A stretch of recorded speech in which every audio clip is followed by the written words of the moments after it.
Ya, Anda kembali di Talk Politik with Reinhardt, tentu bersama dengan saya Reinhardt Sirait. Tadi sudah kita banyak bahas mengenai sinyal reshuffle yang menggema dengan eh, dari PKB tadi, Gus Jazil bergabung lewat sambungan Zoom, dan juga di studio ada Gus Coy dari Nasdem, dan juga ada Bang Adi Praitno, analis politik. Sudah banyak yang sudah kita bahas terkait dengan kemungkinan-kemungkinan apakah memang reshuffle ini akan terjadi dan siapa yang kemudian akan di reshuffle oleh Presiden Joko Widodo. Saya ke Bang Adi Praitno sekarang. Tadi yang terputus Bang, kalau benar-benar terjadi Partai Nasdem yang di reshuffle, apa yang akan terjadi? Dampak politiknya ini akan kemana?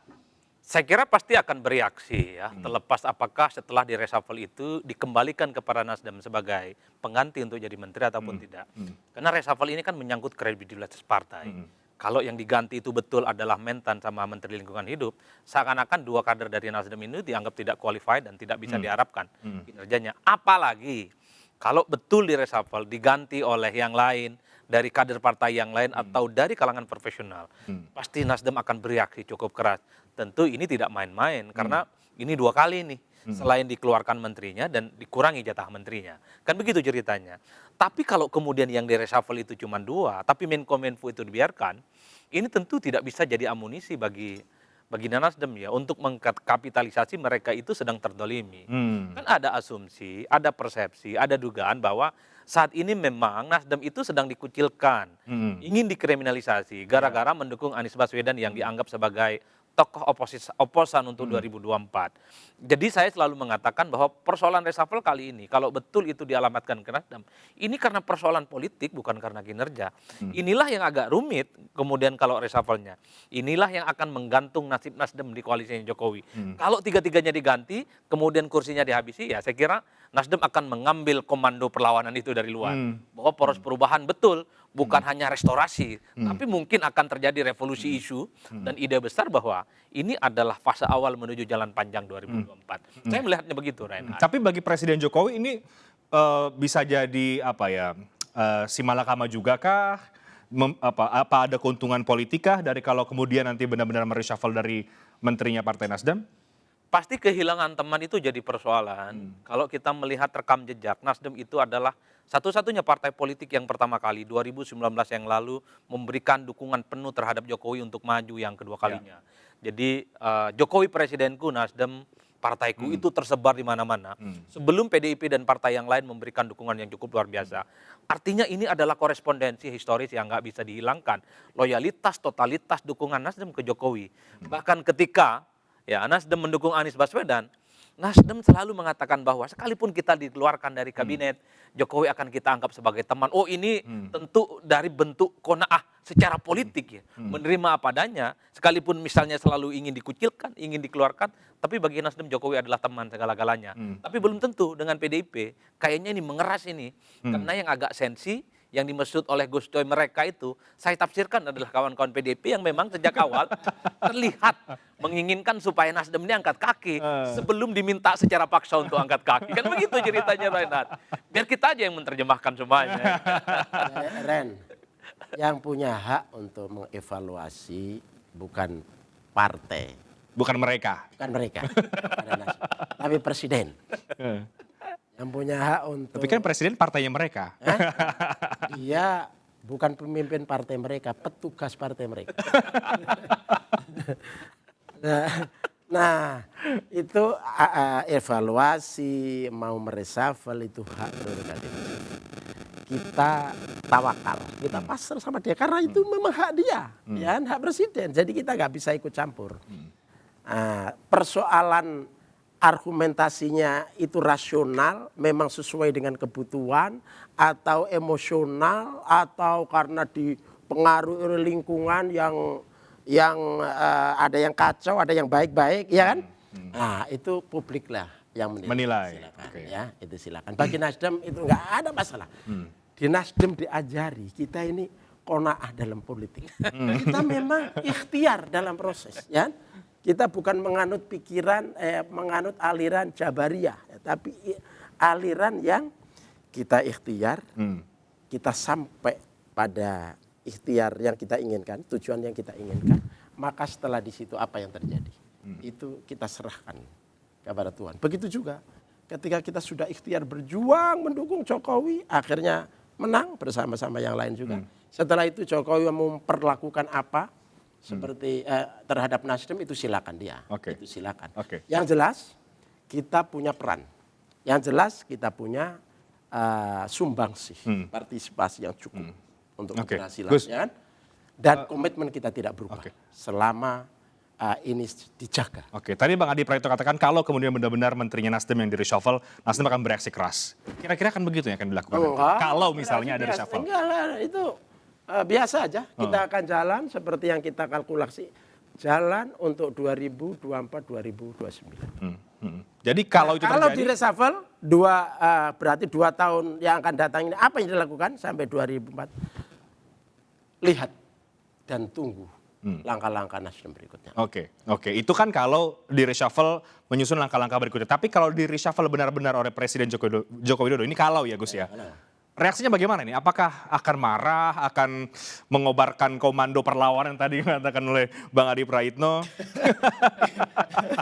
bersama dengan 2 partai yang lain? Kalimatnya sudah intimidatif. Iya. Tunggu ya. Tunggu, ini udah. Kita lihat kita lihat aja, tapi kita diajari sabar. Kita diajari dalil-dalil orang yang dizolimi itu disayang Tuhan. Orang yang sabar itu disayang Tuhan. Orang dizolimi itu doanya dikabulkan, kan? Nah, orang yang sabar ditolong Tuhan. Nah, itu prinsip-prinsip yang harus kita gunakan meskipun ini dalam politik yang dikenal sebagai penuh hiruk pikuk, penuh drama. Nah, kita cari jalan yang terbaik. Oke, Bang Adi, kalau memang yang di reshuffle adanya betul adalah Menteri Nasdem, bukankah itu justru sebetulnya bisa menguntungkan Nasdem ya sebenarnya karena dianggap ya tadi ya dikucilkan dan lain sebagainya. Ini bisa dimainkan isunya lagi kan sebenarnya. Saya justru membayangkan bahwa inilah yang sebenarnya diinginkan oleh Gus Coy dan kawan-kawan. Oke. Mereka itu dikeluarkan dari Menunggu dikeluarkan gitu. Iya, mereka nggak mungkin keluar, tapi nunggu dikeluarkan. Ini yang sebenarnya ditunggu. Karena ini akan jadi amunisi sebagai bangunan isu bahwa mereka itu dizolimi dalam konteks ini. Bayangkan mereka ini, Partai Nasdem, bukan mereka yang lain ya Gus. Nasdem ini adalah cukup loyal dan total sampai Oktober 2024. Bukan sampai 14 Februari ya. Itu kan pemilu soalnya. Itu dibayangkan. Bahkan sampai saat ini, setelah Nasdem mencapreskan Anies, kita melihat semua elit-elit Nasdem itu terus sami'na wa ta'na, ya, taat terhadap semua keputusan politik yang dikeluarkan oleh Jokowi. Tidak pernah memberikan perlawanan ataupun resistensi sekecil apapun. Itu menunjukkan bahwa bagi Nasdem, Jokowi adalah teman sampai kapanpun. Tapi partai-partai koalisional yang lain tentu tidak terlihat happy. Karena dianggap Nasdem ini sudah terang-terangan ingin pisah jalan untuk urusan 2024. Untuk apa Nasdem capek-capek usung Anies kalau terus ingin jalan bersama? Toh ada calon-calon yang bisa diusung oleh Nasdem.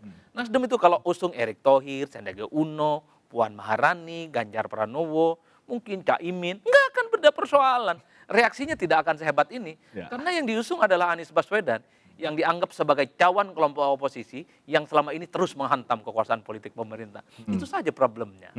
Kalau Menurut mereka. Menurut mereka, padahal coba lihat perilaku Anies selama dia memerintah, perlawanan apa yang dilakukan kepada pemerintah pusat? Tidak ada. Justru pemerintah pusat melakukan perlawanan kepada Anies. Jadi Anies ini orang baik-baik aja itu, lurus-lurus saja.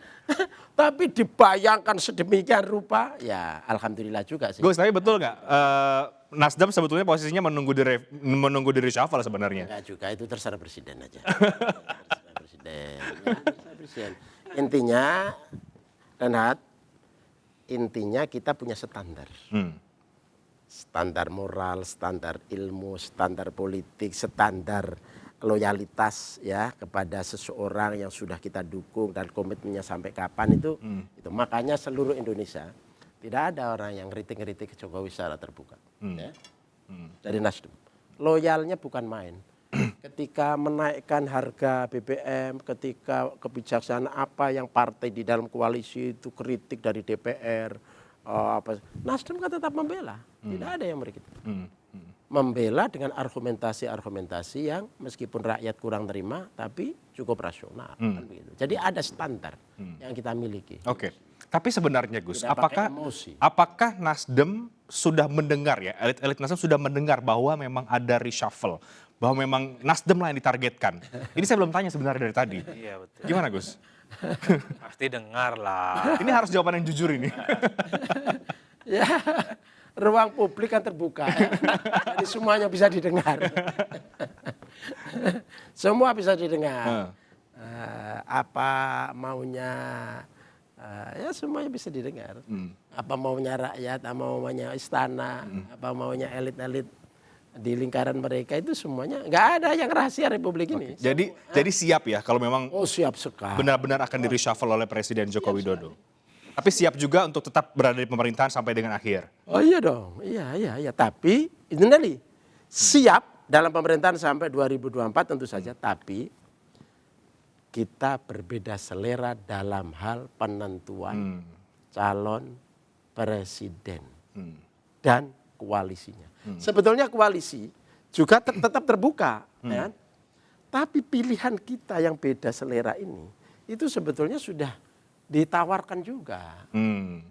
Ayo. Oh enggak ini begitu ya? Ya, dalam pidatonya Pak Surya ketika ulang tahun sebelum ini, yang tahun yang ke-10, Lunas menawarkan dalam pidato ada Jokowi. Ayo kita bahas pasca 2000 untuk 2024 dibahas. Mungkin kurang disambut. Setelah itu ada proses lagi ya mungkin nggak ketemu. Ya ini beda selera itu. Iya, beda selera. Beda selera, beda kalkulasi. Ya, beda. Dan mungkin beda wangsit juga. Beda wangsit. Ya. Beda. Jadi kabar langitnya beda-beda. Kabar langitnya beda-beda. Yang itu kabar langitnya ini. Gitu. Atau yang ini kabar langitnya ini. Atau emosinya. Ini beremosi ini karena memang sudah dekat. Ya. Kita punya kalkulasi bla bla bla. Oh Anies ini memang layak untuk masa depan, untuk dan seterusnya. Pilihan kita Anies. Oke. Di sini saya kira. Dan sudah siap dengan segala resiko politiknya. Tentu saja. Oke, Bang Adi Praitno terakhir. Jadi tanggapan terakhir dari Anda melihat dinamika ke depan karena kabarnya reshuffle ini antara akhir tahun atau awal tahun 2023. Ya, saya membaca bagi Nasdem reshuffle yang nggak reshuffle itu nggak jadi penting. Karena sudah hampir 10 tahun berkuasa. Sisa 2 tahun ini kan nggak terlampau penting dijadikan sebagai portofolio politik kinerja menteri. Ya. Karena 2 tahun terakhir ini sudah sibuk masing-masing ya? Betul, karena Januari ini sudah memasuki tahapan politik yang menurut saya cukup ekstrim. Kalaupun toh hilang 2 menteri, 3 menteri, ya tidak akan ada jadi persoalan apapun yang akan mengganggu soliditas dan kerja-kerja politik Nasdemnya. Tapi ingat, bagi partai politik koalisional pemerintah, sisa 2 tahun kalau dapat limpahan 3 menteri, ini semacam durian runtuh di awal tahun. Ya Gus Coy boleh mengatakan tidak apa-apa, tapi partai politik yang lain seperti Gus Jazil, seperti Gus Jazil yang lain, kalau ditawarin untuk menggantikan Nasdem, siapa yang nggak mau? Ahlan wa sahlan menteri baru. Ini soal kekuasaan saja, kan ini yang sebenarnya ditunggu. Tapi yang jelas, kalau Nasdem di reshuffle pasti ini akan memasuki babak baru antara hubungan Jokowi dengan Nasdem. Saya membayangkan dinamika dan bahkan potensi gejolaknya akan terjadi. Oke, akankah baik atau justru panas ini kalau babak baru Jokowi dengan... Bagi saya justru bagus kalau ada dinamika antara Nasdem dengan Jokowi. Karena politik itu bukan masjid taklim. Karena tempat orang berhadap-hadapan. Dan yang paling penting, Oktober itu sudah penentuan siapa capres dan cawapres yang secara definitif akan diumumkan oleh KPU. Bisa terakhir. Ya Renhat, semua apa yang kita lakukan ini adalah untuk kemajuan bangsa, untuk Indonesia. Jangan ada kelompok masyarakat yang saling meragukan nasionalisme. Semuanya nasionalis. Semua setia Pancasila. Ya. Tuduhan-tuduhan bahwa ini ketika Anies jadi presiden maka HTI apa segala macam, tidak ada itu. Ya, itu sudah dikubur. Seperti juga PKI, komunis. Tapi alumninya kan masih ada, atau pewarisnya kan masih ada. Nah, pewaris atau alumninya ini mereka juga warga negara Indonesia yang harus disantuni, harus disapa, harus diperhatikan. Nah, sehingga ketika jadi presiden siapapun semuanya untuk Indonesia dan untuk rakyat Indonesia, untuk keadilan sosial bagi seluruh Indonesia.